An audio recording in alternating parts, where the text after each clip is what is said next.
కనుక సంవత్సరంన్నర లోపల విద్యుత్ వ్యవస్థను చక్కగా చేయకపోతే ఉరేసుకుంటా అన్నారు అధ్యక్ష.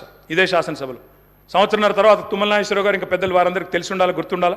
ఆ రోజు రోసయ్య గారు బ్యాగులో పెట్టుకుని తెచ్చుకున్నారు అధ్యక్ష ఉరితాడు. నా వల్ల కాలేదు, ఇక ఉరేసుకోవడానికి నేను రెడీగా ఉన్నా అని చెప్పి ఇదే శాసనసభకి ఉరితాడు కూడా తెచ్చుకున్నారు అధ్యక్ష. అది వీళ్ళ పర్ఫార్మెన్స్ అధ్యక్ష. విద్యుత్ సంస్థల లెక్కలు చెప్పినారు అధ్యక్ష. లెక్కలు తప్పకుండా లెక్కలు చెప్పాలా. నేను లెక్కలు చెప్పాను. అప్పుల పాలు చేశామన్నారు. అప్పుల పాలు గౌరవ శాసనసభ్యులకు సబ్జెక్ట్ చెప్ప ఏం చెప్తున్నా లెక్కలు చెప్తున్నా సార్. లెక్కలు చెప్తున్నా. స్వర్గీయ రోషయ్య గారు ఈ భూమి మీదనే లేడు కాబట్టి ఆయన పేరు తీసుకోవాల్సిన అవసరం లేదు. Okay sir. ఎవరైనా బతికున్న వాళ్ళు ఉంటే వాళ్ళ పేరు తీసుకో. తప్పకుండా సార్. స్వర్గీయ రోషయ్య గారి గురించి నేనేమన్నా తప్పుగా మాట్లాడితే మీరు చర్య తీసుకోవచ్చు సార్. అది మీ మీ మీ మీ డెసిషన్ సార్. అది అధ్యక్ష, మీరు విద్యుత్ సంస్థల అప్పుల లెక్క చెప్పిండ్రు, నేను ఆస్తుల లెక్క చెప్తా సార్. అధ్యక్ష, 81,516 కోట్ల అప్పు చేసిపోయిండ్రు అన్నారు అధ్యక్ష. కానీ కేసీఆర్ గారి ప్రభుత్వం తెలంగాణ రాష్ట్రం ఏర్పడిన తర్వాత సృష్టించిన ఆస్తుల గురించి చెప్పలేదు అధ్యక్ష. ఉద్దేశపూర్వకంగా బదనాం చేయడానికి, బట్టగాల్చి మీదేయడానికి, అప్పుల సాకు చెప్పి 6 గ్యారంటీలు గొట్టెతందుకు ఒక ఉపోద్ఘాతాన్ని రూపొందించి ఇగో అప్పుల పాలైపోయింది, దివాలా తీసిందని చెప్పి తప్పించుకోవడానికి తప్ప ఇంకోటి కాదు అధ్యక్ష. అధ్యక్ష, ట్రాన్స్కో, టీఎస్ ట్రాన్స్కో అధ్యక్ష, ఇంకొక మాటలో చెప్పాలంటే అధ్యక్ష, వీళ్ళు అప్పచెప్పిపోయినాడు 2014లో విద్యుత్ శాఖ అతి భయంకరమైన శాఖ అధ్యక్ష. అతి భయంకరమైన శాఖ, అత్యంత దురవస్థలో మాకు అప్పచెప్పిపోయినారు. అప్పచెప్పిపోయినప్పుడు ఏంది అధ్యక్ష పరిస్థితి? 2,700 మెగావాట్ల కరెంటు లోటు ఆ రోజు తెలంగాణ ఏర్పడ్డ నాడు. 22,423 కోట్ల అప్పులు మీరు అప్పచెప్పినాడు మాకు. 22,423 కోట్ల అప్పులు అధ్యక్ష. ఆనాడు ఇది ఆ రోజు మీరు అప్పచెప్పినప్పుడు అప్పులు 22,000, లోటు 2,700 అధ్యక్ష. ట్రాన్స్కో ఆస్తులు అధ్యక్ష, లెక్క వాళ్ళేమో అప్పులు చెప్పారు, నేను ఆస్తులు చెప్తున్నా. ట్రాన్స్కో ఆస్తులు వాళ్ళు అప్పచెప్పిపోయినాడు మాకు 2014లో 7,461 కోట్లు. ఈరోజు అధ్యక్ష ట్రాన్స్కో ఆస్తులు మళ్ళీ తిరిగి మేము వాళ్ళకి అప్పచెప్పినప్పుడు 24,476 కోట్ల అధ్యక్ష. జెన్కో ఆస్తులు అధ్యక్ష, టీఎస్ జెన్కో ఆస్తులు ఆనాడు 19,607 కోట్లు 2014లో, ఈరోజు 53,963 కోట్ల అధ్యక్ష. అధ్యక్ష, డిస్కామ్లు ఎన్పీడీసీఎల్, ఎస్పీడీసీఎల్ ఆ రోజు వీళ్ళు మాకు అప్పచెప్పిపోయినాడు మరి చాలా తక్కువ ఉండే అధ్యక్ష. ఈరోజు ఆస్తులు చూస్తే 59,132 కోట్లు, 81,000 కోట్ల అప్పులు అన్నారు అధ్యక్ష. కానీ ఆస్తులు మా ప్రభుత్వం సృష్టించింది మొత్తంగా కలిపితే 1,37,571 కోట్లు. ఇది వాస్తవం అధ్యక్ష. ఆస్తులు మాత్రం చూపెట్టకుండా అప్పులు మాత్రం చూపెట్టి తిమ్మిని బమ్మిని చేసి ఏదో బుకాయించేదో చేస్తాం, జాదుగర్ చేస్తామంటే కుదరదు అధ్యక్ష. అధ్యక్ష, మొత్తం డిస్టర్బే చేశారు అధ్యక్ష. I'm just getting started. మీరు దయచేసి మొత్తం 5 మంత్రులు ముఖ్యమంత్రి గారు డిస్టర్బ్ చేశారని మాట్లాడే అవకాశం ఇవ్వలేదు. ఇంకోటి నేను సబ్జెక్టే మాట్లాడుతున్నా సార్. ఒక్కటి కూడా అన్పార్లమెంటరీ మాట మాట్లాడలేదు, సబ్జెక్ట్ తప్ప ఇంకో మాట మాట్లాడలేదు. అవకాశం ఇవ్వండి. ప్రతిపక్షాలు నిర్మాణాత్మకమైన సూచనలు చేస్తే వారు వెల్కమ్ చెప్తానన్నారు, అందుకే చెప్తున్నా అధ్యక్ష. అధ్యక్ష, 4,000 మెగావాట్ల యాదాద్రి థర్మల్ పవర్ ప్రాజెక్ట్ అధ్యక్ష, దామరచెర్ల మండలం మిర్యాలగూడలో పెట్టినాము. అది రేపో మాపో కమిషన్ అవుతుంది. తప్పకుండా దాన్ని కూడా మరి పూర్తి స్థాయిలో నిర్మించాలని ప్రభుత్వాన్ని కోరుతా ఉన్నా. 1,080 మెగావాట్ల భద్రాద్రి అధ్యక్ష, దాన్ని కూడా నిర్మించాం. 800 మెగావాట్ల కేటీపీఎస్ ప్లాంట్లు మరి పూర్తి స్థాయిలో నిర్మాణం చేసినాం అధ్యక్ష. తప్పకుండా దాన్ని కూడా వారు పూర్తిగా మరి సవ్యంగా ముందుకు తీసుకొని పోవాలని కోరుతా ఉన్నా అధ్యక్ష. అధ్యక్ష, ఇంకా విద్యుత్ రంగానికే వస్తే నేను ఒక మాట అడుగుతా ఉన్నా అధ్యక్ష. అధ్యక్ష, ఉదయ్ స్కీమ్లో చేరినాం అధ్యక్ష. కేంద్ర ప్రభుత్వం ఆనాడు మమ్మల్ని అడిగింది, డిస్కామ్లు లాస్ట్లో ఉన్నాయి, ఉదయ్ అనే స్కీమ్ తెస్తున్నాము, ఆ డిస్కామ్లకు ఉన్న అప్పుల్ని మీరు స్టేట్ బ్యాలెన్స్ షీట్ మీద తీసుకోండి, మెయిన్ బడ్జెట్లో తీసుకోండి అంటే ఆనాడు స్టేట్ బడ్జెట్ మీద మీరు వదిలిపెట్టిపోయిన అప్పుల్ని 11,000 కోట్ల అప్పులు డిస్కామ్లకు ఉంటే వాటిని తీసుకోవడమే కాకుండా 9,000 కోట్లు చెల్లించిన ఘనత కేసీఆర్ గారి ప్రభుత్వం అనే మాట వారికి నేను విజ్ఞప్తి చేస్తా ఉన్నా అధ్యక్ష. అధ్యక్ష, ఇంకొక మాట, ఇక్కడ విద్యుత్ శాఖ మంత్రి గారు లేరనుకుంటాను అధ్యక్ష, ముఖ్యమంత్రి గారి దగ్గరే ఉందేమో, బట్టి గారి దగ్గర ఉన్నట్టుంది అధ్యక్ష. బట్టన్న కూడా వినాలా అధ్యక్ష. విద్యుత్ సంస్థలు, విద్యుత్ ఉత్పత్తి కేంద్రాలకు ఒక ప్రత్యేకత ఉంటుంది అధ్యక్ష. సెల్ఫ్ హైపాతికేషన్ ఉంటుంది అధ్యక్ష. సెల్ఫ్ హైపాతికేషన్ అంటే ఏంది అధ్యక్ష? అంటే ఆస్తుల నిర్మాణం జరుగుతూ ఉంది కాబట్టి ఒక అప్పు తీసుకొచ్చి పిఎఫ్సి ద్వారానో ఆర్ఈసి ద్వారానో దబ్బను ఒకవేళ అప్పు కట్టకపోతే ఆ విద్యుత్ కేంద్రాన్ని పూర్తిగా ఓనర్షిప్ తీసుకొని అమ్మేసి కావాలంటే అప్పును పూడ్చుకునే శక్తి ఉంటుంది అధ్యక్ష. అంటే ఆస్తి సృష్టిస్తే అప్పు కట్టడానికి పరపతి ఉంటుందనే ఉద్దేశంతో దాన్ని సెల్ఫ్ హైపాతికేషన్ అంటారు. అక్కడ గవర్నమెంట్ ఇచ్చేది కేవలం గ్యారంటీ మాత్రమే బట్టన్న, మీరే ఫైనాన్స్ మినిస్టర్ కూడా.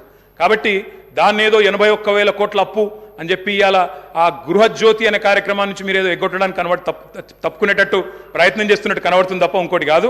దయచేసి మహిళలకు ఇచ్చిన మాట, రాష్ట్రంలోని మధ్యతరగతి కుటుంబాలకు ఇచ్చిన మాట 200 యూనిట్లు ఫ్రీగా ఇస్తామని నిలబెట్టుకోండి.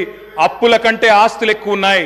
1,37,571 కోట్ల ఆస్తులు సృష్టించి మీకు అప్పచెప్పాం, సవ్యంగా నడపండి అని చెప్పి కూడా నేను విజ్ఞప్తి చేస్తా ఉన్నాను.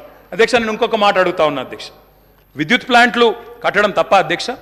2,700 మెగావాట్ల లోటుతో మీరు అప్పచెప్పిపోతే వాటిని అలా పెంచి బ్రహ్మాండంగా 19,000 మెగావాట్లకు చేర్చడం మేము చేసిన తప్ప? 7,700 మెగావాట్ల నుంచి 19,000 మెగావాట్ల సామర్థ్యాన్ని పెంచడం తప్ప? ఇవాళ రాబోయే సంవత్సరంలో మీరే ఎంజాయ్ చేస్తారు. 25,000 మెగావాట్లకి ఆ కెపాసిటీ పెరగబోతా ఉంది. రాష్ట్రంలో విద్యుత్ వినియోగం ఎంత పెరిగినా మీరే కదా రేపటి రోజున ప్రభుత్వాన్ని నడిపేది. వచ్చే సంవత్సరంలో కూడా తప్పకుండా మీకే ఆ వెసులుబాటు ఉంటుంది.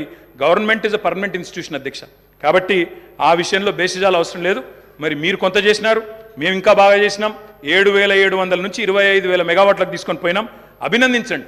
నిజంగా మేము గతంలో రాజశేఖర రెడ్డి గారిని, చంద్రబాబు నాయుడు గారిని, గతంలో పనిచేసిన ముఖ్యమంత్రుల్ని, మా ముఖ్యమంత్రి గారు స్వయంగా ఆనాడు అక్కడ కూర్చున్నప్పుడు లేచి మరీ అభినందించినారు.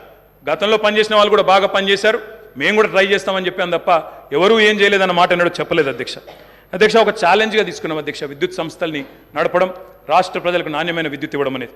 మేము వచ్చినాడు నార్త్ సౌత్ లింక్ కారిడార్ లేదు, పక్క రాష్ట్రం పీపీఎల్ రద్దు చేసుకుంది, లోవర్ సీలేర్ ప్లాంట్ గుంజుకున్నారు, విభజన చట్టం ప్రకారం ఇవ్వడానికి ఒప్పుకోలేదు.